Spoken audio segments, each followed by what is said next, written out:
প্রথম দিন থেকেই দাবি ছিল সন্দীপ ঘোষকে গ্রেপ্তার করতে হবে এবং তাকে জেরা করা হচ্ছিল তাকে কাস্টাডিতে নিয়ে জেরা করতে হবে। এই কাজটা কলকাতা পুলিশও করতে পারত।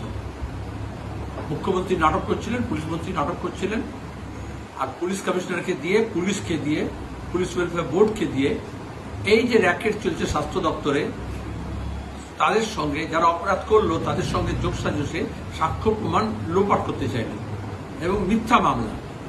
তাহলে আজকে দাঁড়িয়ে শুধু সন্দীপ ঘোষকে গ্রেপ্তার করলে হবে না, কারণ এই অপরাধ একজন করেনি, তার সমস্ত সাঙ্গপাঙ্গ এবং তার মাথায় যারা আছে, যার দৌলতে তিনি এক দপ্তর থেকে আরেক দপ্তরে সরাসরি ট্রান্সফার হয়ে যান, একটা প্রিন্সিপাল থেকে আরেকটা কলেজের প্রিন্সিপাল হয়ে গেলেন এবং তাকে সাসপেন্ড করা হলো না, ছুটে যেতে বলা হলো না।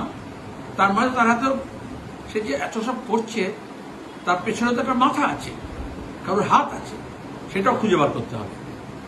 যেটাকে উত্তরবঙ্গ লবি বলছি আমরা, নর্থ বেঙ্গল লবি। এবং তার পাশাপাশি কলকাতার পুলিশ কমিশনার আজকেও জুনিয়র ডাক্তাররা বিক্ষোভ দেখাচ্ছে। আগামীকাল বাম ফ্রন্টের তরফ থেকে আমরা মহামিছিলের ডাক দিয়েছি। গতকাল ও রবিবার দিন সমস্ত রাজ্য জুড়ে হাজার হাজার মানুষ শয়ে শয়ে স্পটে নেমেছে, যে যেমনটা পেরেছে। বর্তমান, প্রাক্তনী, ছাত্র, সমস্ত পেশার মানুষ, মহিলারা তো বটেই, স্বাধীন চেতা মানুষ, গণতন্ত্রের যারা অধিকার চান তারা, যারা বিচার চান তারা।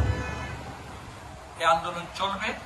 আর সিবিআই তাকে গ্রেপ্তার করেছে। একটা প্রশ্ন আমাদের মাথায় থাকে সিবিআই এর পুরনো রেকর্ড দেখে, যে সিবিআই কোন দিকে যাচ্ছে। এখন সন্দীপ ঘোষ কি অপরাধ হিসেবে নিয়েছে না রাজসাক্ষী করবে, সেটা তো স্পষ্ট হচ্ছে না।